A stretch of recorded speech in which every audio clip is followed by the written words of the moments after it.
ఇంకా భ్రమలోని బ్రతుకుతున్న వైసీపీ 2029లో వైసీపీదే అధికారమని కలలు. కక్ష తీర్చుకోవడానికైనా అధికారంలోకి రావాలని మాటలు. 2029లో కేసీఆర్ కాళ్ళు పట్టుకుంటాడట పేర్ని నాని. వచ్చేది బీఆర్ఎస్ ప్రభుత్వమని తెలంగాణ కలల్ని కూడా ఈయనే కంటున్న వైనం. పేర్ని నాని మాటలు విన్నారా? ఎంతటి భ్రమలో ఉన్నారో ఆయన. మచిలీపట్నంలో 6వ వార్డులో ఓ ఇంటిని కూల్చివేశారు. అది అక్రమమా సక్రమమా అనేది తర్వాత సంగతి. అక్కడికి వెళ్లి పేర్ని నాని ఊగిపోయిన తీరు, అన్న మాటల్ని ఒక్కసారి గుర్తు చేసుకోవాలి.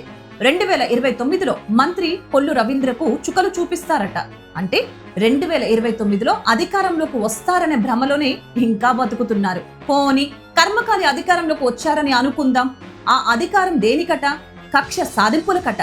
డైరెక్ట్ గా చెబుతూనే ఉన్నారు కదా పేర్ని నాని. ఇక్కడ ఇంకో డైలాగ్ కొట్టారు. ఒకవేళ కొల్లు రవీంద్ర తెలంగాణలో ఉంటే కేసీఆర్ కాళ్ళు పట్టుకోనైనా హైదరాబాద్ లో కొల్లు ఇంటి సంగతి చూస్తాడట. అంటే ఏపీలో వైసీపీ అధికారంలోకి వస్తుంది, తెలంగాణలో బీఆర్ఎస్ అధికారంలోకి వస్తుంది అని చెప్పటమే కదా. ఎవరు చెప్పారు పేర్ని నానికి వచ్చేది బీఆర్ఎస్ ప్రభుత్వం అని? ఆ దొరల పార్టీకి ప్రజలు మళ్ళీ అవకాశం ఇస్తారని నమ్ముతున్నారా?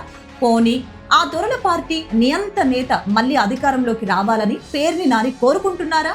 బీఆర్ఎస్ వైసీపీకి మధ్య ఒక అనైతిక బంధం ఉందని ఎప్పటి నుంచో రుజువు అవుతున్నాయి. దాన్ని మరొకసారి కన్ఫర్మ్ చేశారు పేర్ని నాని. అసలు టీడీపీ వైసీపీ ఈ రెండు పార్టీలు ఒకే తాను ముక్కలు అని బీసీవై పార్టీ పదే పదే చెబుతూ వస్తుంది. ఇప్పుడు అదే నిజమైంది. మార్చి వీళ్లే అధికారంలోకి వస్తే కక్ష సాధింపులు బెదిరింపులు తప్ప రాష్ట్రంలో డెవలప్మెంట్ అనేది ఉండదు. అందుకే ఈ రెండు పార్టీలను కాకుండా ప్రత్యామ్నాయంగా ఉన్న బీసీవై పార్టీకి అవకాశం ఇవ్వమని కోరుతోంది.